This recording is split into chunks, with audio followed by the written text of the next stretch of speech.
2 days after Edward Nektilov was killed on 6th Avenue, May 22, 2004, Mr. Trump was the Grand Marshal of the Salute to Israel parade. Leading the marchers up 5th Avenue, he yelled, "You're fired," to cheering spectators.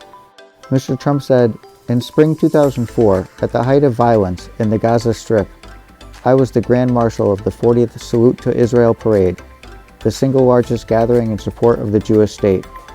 It was a very dangerous time for Israel, and frankly for anyone supporting Israel. Many people turned down this honor. I did not.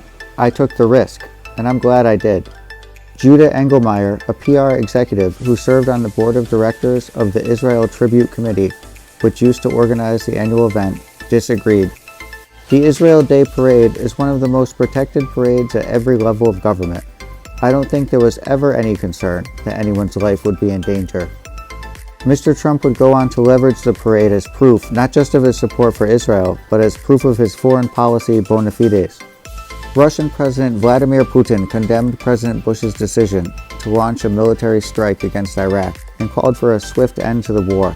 The Russian leader called the war in Iraq a big political mistake.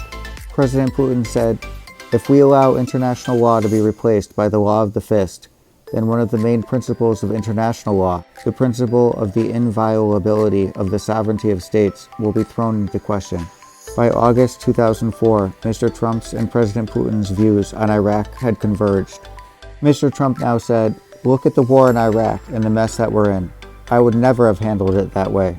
Does anybody really believe that Iraq is going to be a wonderful democracy where people are going to run down to the voting box and gently put in their ballot, and the winner is happily going to step up to lead the country?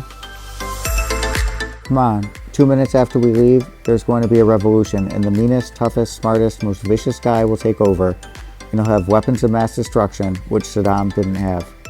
What was the purpose of this whole thing? Hundreds and hundreds of young people killed.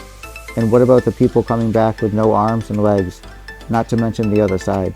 All those Iraqi kids who've been blown to pieces, and it turns out all of the reasons for the war were blatantly wrong.